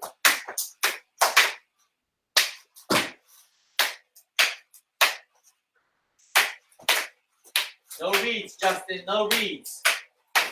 Wow. That is fucking dope. Yo, dude, that is a dope way to It do is it, man. crazy. So that Crazy. idea could be done with basically any and all of the drills we have. The puño. We've done that before. So going the bow, that's the best drill I think to do it with. The break and break down. Great counter. That's akin to what Steve does. And that, Mark, come over here. You know what this is about. No matter how slow Steve is going, you don't feel comfortable. No. You know what it is? You don't feel complacent because he can fucking go at you. The thing with Steve, is he forces you to be in the moment. Because the minute you get hypnotized at the speed that you're comfortable at, he changes it, you get hit. Are we gonna get back to Dean here? Yeah, let's go back. Yo, that was fucking dope, man. That was it. That was fucking dope. And that sets you up for a counter like double leg or Yo, I was so nervous the whole entire time. Because he would bait and then he would go slow. I just never know when he would go try to go after my head. All right, get in there, guys. Think you're Flurry. Joe keeps popping out. All right, so we got all right, everybody's back? We got everybody? Yeah, we're back. Yeah. Sorry. All right, let's get in there. You're not in focus, Yeah, Dean. You're like, that was awesome. Again, I like just once again the variations that you guys make inclusive and exploration there, and I thought that was fantastic. Let's go, just quickly, as a whole, future goals. Like, what would you guys like to see continue within the group? Steve, what would you like to see continue? I'm looking forward to Can't see you, man. I'm looking forward to a competition that is similar to the gatherings that Joe has been hosting. So I'm looking forward to putting the show on the road and seeing like a nice clean competition develop. That's FMA Like a barbecue, but Yeah. like an actual tourney. Yeah, I want to see more of those. I just for FMA in general. Yeah, So, it's right on as a whole. Yeah. I'm looking forward to seeing a good FMA competition develop. So for big shout out to the Juego Todo guys, because like it's the one like Juego Todo is the one where they do double stick, single stick, and then empty hand. And it's kind of like it goes into all the different streams that we kind of go into. But at the same time, it's kind of like it'll be interesting to kind of see that kind of format. I think like at the next part, and whether it's an elimination round thing or whatnot.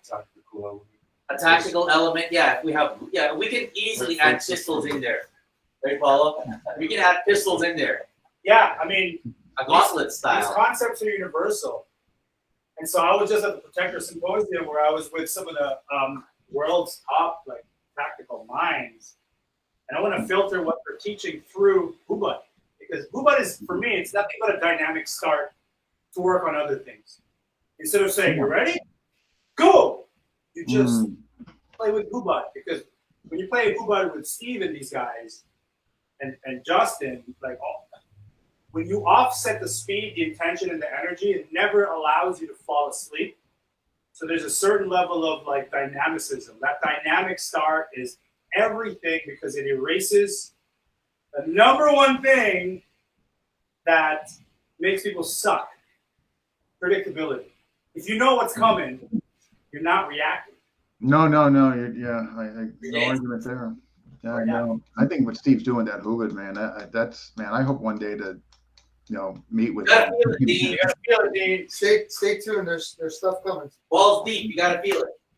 Oh, we got a technical issue. Sorry, Dean. I think I moved the camera for a second. Let me just reconnect. Can you hear us okay? Oh yeah, I can still hear you fine. Yeah. Oh yeah. Okay. Let me get camera back. This is when you can stretch your ass. Yeah. Keep the noise. We can do the real Huba now. There we go. guys. There we go. I should fix it. There we go. Damn it. You missed the So secret. You missed All the right. secret You technique. all just missed the secret of the real Huba. yeah, so let's get Justin. What would you like to see as far as future goal within the group or goal? I'd like Less white people. Less white people. more smart. No, but what I would like, we talked about this where it'd be a good idea to have like different kind of events where each one of us could kind of teach a drill for 30 minutes to people, kind of like a round robin. You have different instructors from different arts. Bring over all the people who are interested to learn. You could do like a barbecue event or kind of like an open seminar type event. It's just not as formal, But I mean, we're in Toronto. Most of us is like Toronto area, right? And Tambai. You this know what is like- Tambai is? No, Tambai. You get anybody here? Anybody out there know what Tambai means in Tagalog? No. Comment. Continue. Yeah. Comment, guys. Sorry. So anyway, because we're in Toronto, it's we like to say it's the new mecca for FMA Canada here. Other places probably disagree, but it doesn't matter. Toronto's the best. So it's like bring everyone here. Get an open spar event. We could have That's why right. seminars amongst just a nice open event. But I'd like to do it more often. But Okay. Yeah. James, what about you? Cross training with different groups. So other than coming to Toronto, even just the opposite. At some point, you'd be able to hit the road and visit other groups. And there's a lot of we're fans of watching other people through your channel. And so we see it. So tell them about the guys that you People are visited doing on the- amazing stuff. I cross train with like a Toronto Hero group, right? So they were pretty open to me to basically try out like my FMA stuff. So I'm a weird looking guy that wears like hockey armor and practice FMA stuff for those guys. Adam from African martial. We're Yeah. fighting with the Africans and the Europeans. That's all local, but then groups abroad. Lamont Glass is my guy in TTA. He's got a great group, Blackbird training group. I watch their videos and he's fantastic from a technical standpoint. Jack Latore and then too on Bill McGrath, especially in PTI, because I'm studying PTI. I like looking at their stuff too. I think it's great. There's so much. Opportunities to practice with others, right? So those would be enriching experiences, I think, for this group. Definitely would. If we could bring them out here in some way, shape, or form, like if we just hung out with them, I think that'd be cool. Absolutely. Or we bring the road trip over, the roaming Boudoir. When the border is open. Mark, how about you? I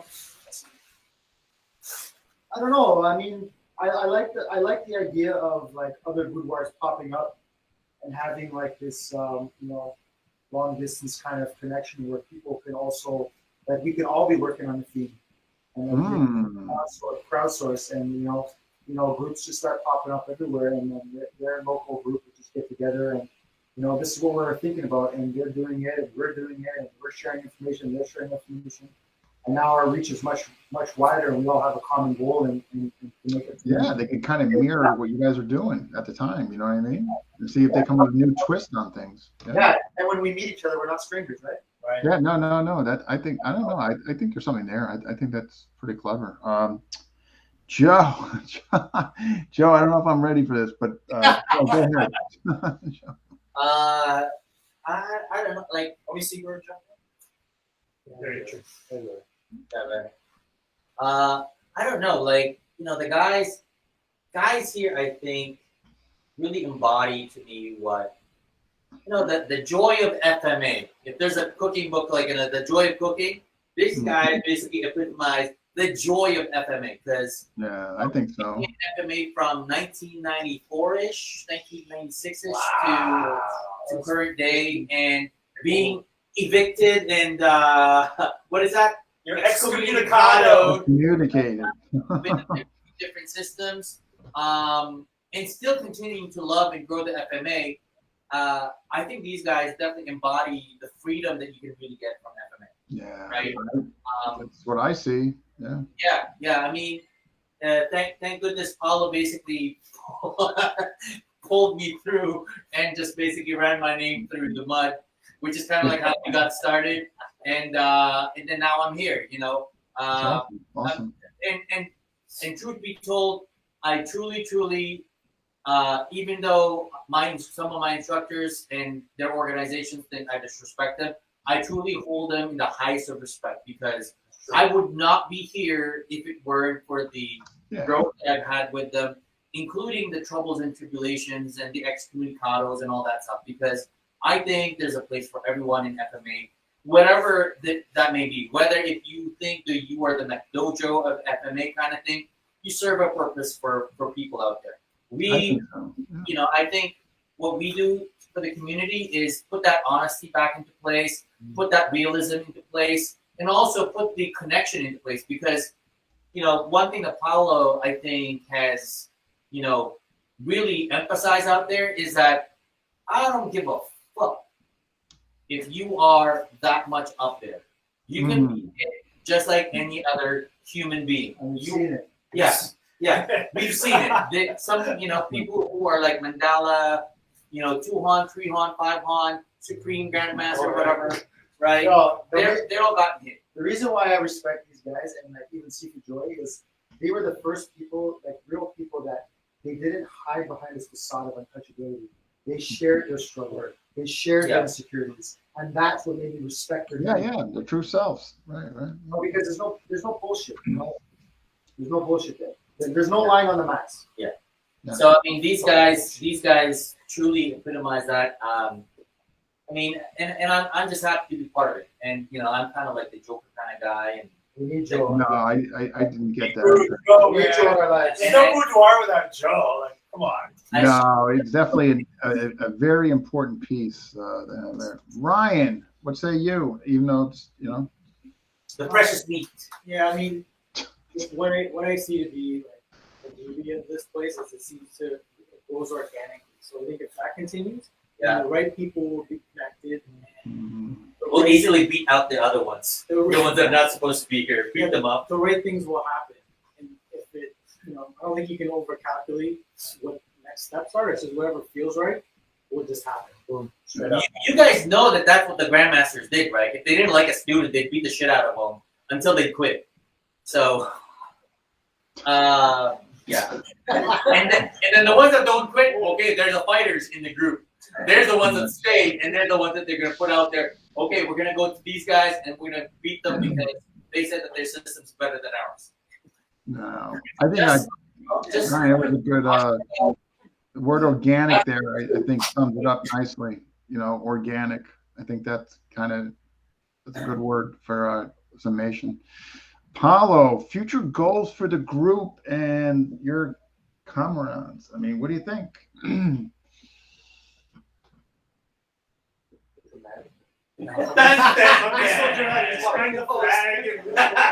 Serious? Music. Oh, that music? This guy. Sure, bro. I believe in all of these guys. I believe that I think we all wear masks. You know what I'm saying, Dean? Mm. You know, like Guru Joe is incredibly talented and super knowledgeable on the Filipino martial arts. His mask is telling Joe. Or the pink thing. Or the pink thing. You know, we all wear masks, and I think the reason some of us do that is because we carry scars. You know, sometimes we're diplomatic beyond reason. I think sometimes we're humble to a flaw. And what I really want for this group is for each and every one of these guys to be comfortable in their own skin and to present the totality of what they can offer in the martial arts community. Be proud of that, and just like rise up. That's what I want for the future of this group. I mean, all of these guys at one point, with the exception of Brian, because he's a new guy, in one way or another, asked the question of like, why me?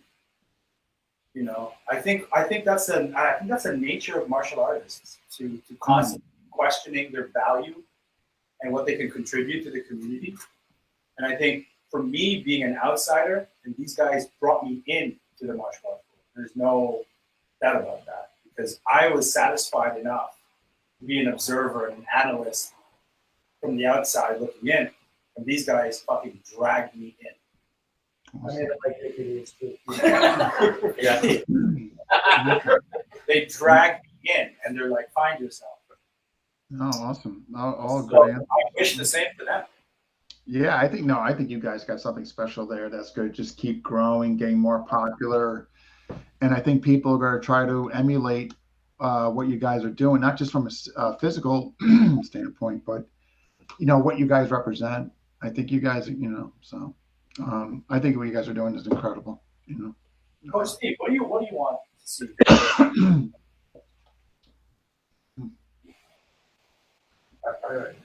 Besides the tournament, a regular tournament, as that I mentioned before, I want to see FMA before I go out be on the same level as boxing and wrestling.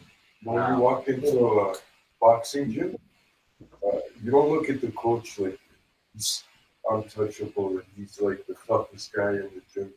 And if he even called you into the ring, you know you can get him with a jab. It's part of the functionality of combat, right?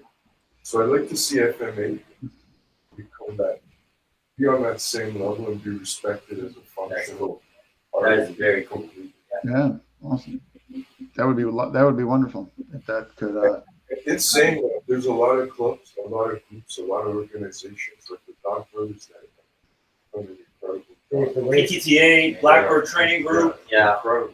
Red Desert Dogs, Kali. There are so many people out there banging it out and really experimenting with this stuff.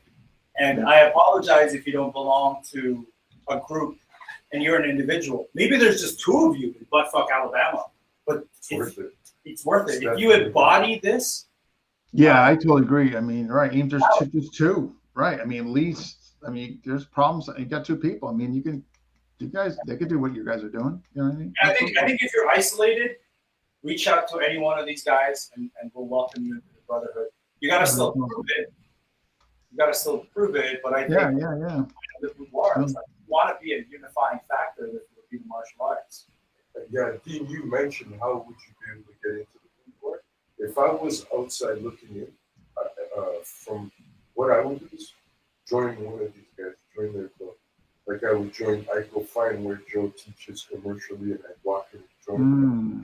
To get to know me, see if I'm consistent enough where, I would lead into getting into the Boudoir. But that's how I would do. And the thing is, like, we know people everywhere. So if you want to embody the Boudoir and you live in Germany, be like, yo, get in touch with Lars Helms. Go get in touch with John Frankhusen. If you live in Alabama, wherever. It's in Alabama, man. I don't know. Buttfuck Alabama. You know, I think we have associations. We have people that we can vouch and want to train with these people. I would recommend. The one thing though, Dean, that I don't want, like what I never want the boudoir image to be, is inaccessible. That you gotta be fucking super tough guy operator. Right? No, I don't get that. I never want that for this group. I hope you guys are with me on that. I think if you're a soccer mom, you can be a member of the boudoir. Yeah. You know, I don't get the impression that you guys try to profess or that anybody's like that whole ultimate or you know, the whole bravado and all No, that. I think we're super approachable, but I think at the same time, we also are taken seriously because we expose ourselves and we test ourselves. Dean, you're boudoir, man. What's that? I say you're boudoir.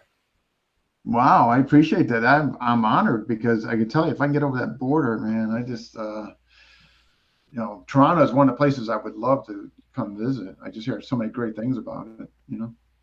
Anytime. So I'm definitely, hey, now that you put me in there, and I'm definitely. Road trip. Shirts. You guys gonna make shirts? I You gonna make shirts? Yeah, Connecticut. We can have a road trip to Connecticut. That's a I doable got trip. family there. You got family in Connecticut? Yeah, I got a cousin down there too. Yeah, Joe, down by the coast there. Yeah, we'll play. Yeah. So, but man, we're going up. Get to all the comments and stuff, man. Yeah, yeah, Boston. Yeah, right. We should definitely go, man. That would be fun going up there. And so, but guys, it's been truly enjoyable. We're coming up on 2 hours. Time flies. But I really appreciate all you guys, you know, collectively coming together and sharing your experiences and what makes this group special and all that. I appreciate it. You know? Ours. Thank you, Dean. Thank you again, Dean. Oh my God, anytime. No, my pleasure. So what I'm gonna do is, like always, I download it and I'll definitely, you know, share it to each and one of your guys' wall for sure. Ryan, if you're on Facebook or if anybody that I am not friends here with, I'm pretty sure I'm friends with most on here. Thanks to everyone that You're not, watched. you're not friends with me. I tried, but your page is. That was not very Boudoir. That was not very. I think the people who watch FMA discussion are on the right track, and the people who comment and engage are on the right track. Yeah, keep going at it. That's all I could say. Just keep going. I love it. We all love FMA. Yeah, I know, absolutely. And then, you know, hopefully, you know, keep the momentum will keep going. I'm hoping, you know. Awesome. Hey, before you leave, I got a question for you, Dean. What do you want to see from us in the future? I'm sorry, what? What would you want to see from us in the future? I would not want to see any deviation from what you guys are currently doing. Including the dildo workouts? So I was kind of hoping we could just talk about that privately, you know. But no, I just think what you guys are doing is just so pure and just so. I just have such admiration for what you guys are doing, for the amount of people that you guys have in there, and for the amount of different systems are coming in and different backgrounds. I think the melting pot, what you guys achieved, I just think is incredible. Indeed. Don't put us on a pedestal. Don't put us on a pedestal. No, I'm just making observations of what I see. We're all gonna fail. We're all gonna fuck up. And I think that's an important message. But I mean, I just think you guys, the way that you approach things with honesty and through, you know, I just think it's a breath of fresh air when I'm seeing coming out what you guys are doing. That is appreciated and motivating. Thank you. Yes, Yeah, thank 100%. Maraming salamat from all of us. Yes, and you know, you gotta let me know, Joe, when you enter Connecticut. You know. Yeah, we will. We'll have a road trip. Believe me, you. Get your couch ready because we're probably gonna crash our couch. I know that's a scary.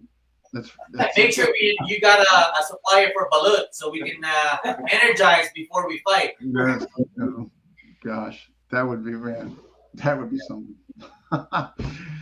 But all right, guys. Hey, you all take care. You know. All right.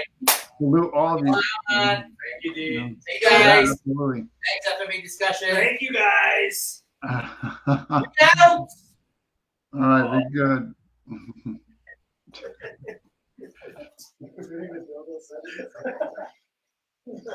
So dark.